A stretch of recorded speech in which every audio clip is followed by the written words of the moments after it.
KCK adı altında yapılan operasyonlara akademisyenlerin tepkisi de büyüyor değerli izleyiciler.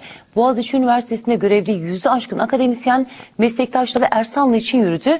BDP Siyaset Akademisi'ne ders vermek isteyen akademisyenleri de sayısı artıyor. Ankara'da 300 akademisyen bunun için bir kampanya başlattı.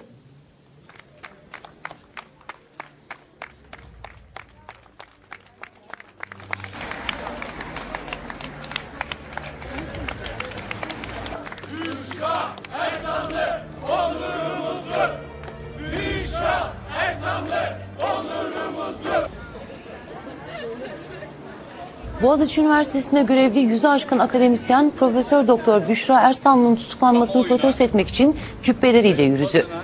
Büşra Ersanlı onurumuzdur slogan atarak yürüyen akademisyenler Güney Kampüsü önünde bir basın açıklaması yaptı.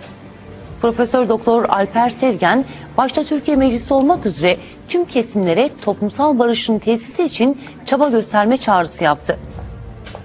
Ankara'da bir araya gelen yaklaşık 300 akademisyen de tutuklamalara tepki amacıyla "Biz de BDP siyaset akademilerinde ders vermek istiyoruz" kampanyası başlattı.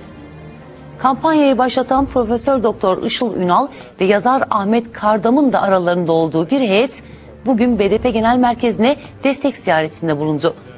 BDP Adana Milletvekili Murat Bozlak ve BDP Eş Başkan Yardımcısı Hamit Geylani heyeti Genel Merkez binası kapısında karşıladı.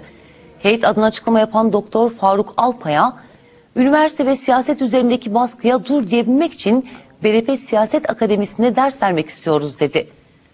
BDP Adana Milletvekili Murat Bozlak da akademisyenlere başlattıkları kampanya ve destek ziyaretlerinden dolayı teşekkür etti.